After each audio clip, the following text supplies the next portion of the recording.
Hello, good morning, good morning. Kumusta na po tayong lahat? No?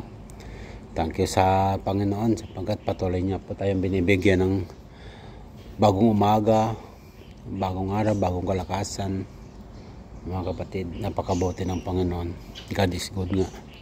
No? Kaya nga every gising ay pagpapala. No? Blessing sa bawat isa sa atin.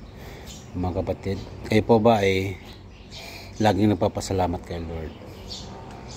Ugaliin po natin ito.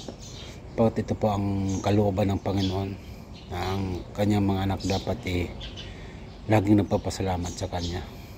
No? Sapagkat yung Lord ay patuloy na nagbibigay sa atin ng suporta at laging manalangin. Okay po? Sabi nga po doon sa Episo chapter 6 verse 18, no?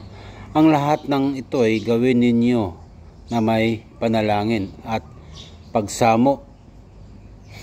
Manalangin kayo sa lahat ng pagkakataon sa patnubay ng Espiritu. Lagi kayong maging handa at patuloy na ipanalangin ang lahat ng hinirang ng Diyos. Di po ba? Lagi tayong pinapalalahanan ng Panginoon na lagi tayong manalangin at patuloy na maging handa, no? Sapagkat hindi natin alam, hindi natin batin kung ano ang mangyayari. Okay po? Marami tayong kinakaharap na mga labanan sa ating buhay na minsan akala natin mahirap mapagtagumpayan dahil sa mga pangyayari na nagpapahina sa atin. Opo kapatid, ngunit napakabuti ng ating Panginoon sa ating buhay dahil patuloy siyang nagbibigay sa atin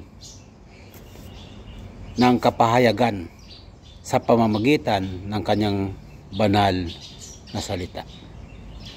No? Ang ating Panginoon ay naghihintay lamang na tayo'y lumapit sa Kanya at hingin ito ng buong puso na may pagsunod sa Kanyang kalooban. Ano man ang mga nais na kamtan, no, na akala natin mahihirapan o imposible, ipasa Diyos na lang natin ito mga kapatid. Ang lahat ay pagkatiwala natin sa Kanya.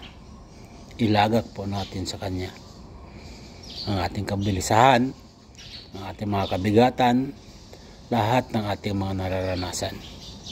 Opo, sapagkat wala po tayong magagawa kung tayo po ihiwalay sa Diyos. No? Lahat ng ating gagawin ay pagsusulit natin sa Kanya.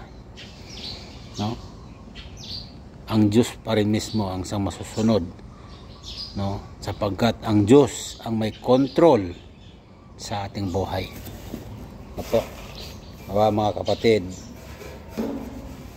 ay bigyan po natin ng puwang sa ating puso at pahalagahan natin siya, no? Sapagkat ang Diyos ay hinihintay lamang tayo at tayo po ay magbalik loob sa Kanya. Kapatid, mahal ka ng Panginoon, no? Maniwala ka. Ang Diyos ay patuloy na kumakatok sa ating mga puso. Kapag ito ay ating pagbubuksan, no, siya ay papasok at magkakasalo kayo sa hapag. Okay po, salamat po mga kapatid. God bless po.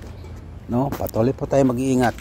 Saan mga tayo dako, saan man tayo naroon, tandaan mo, kasama natin ang Lord. Bye-bye po, ingat po kayo lagi.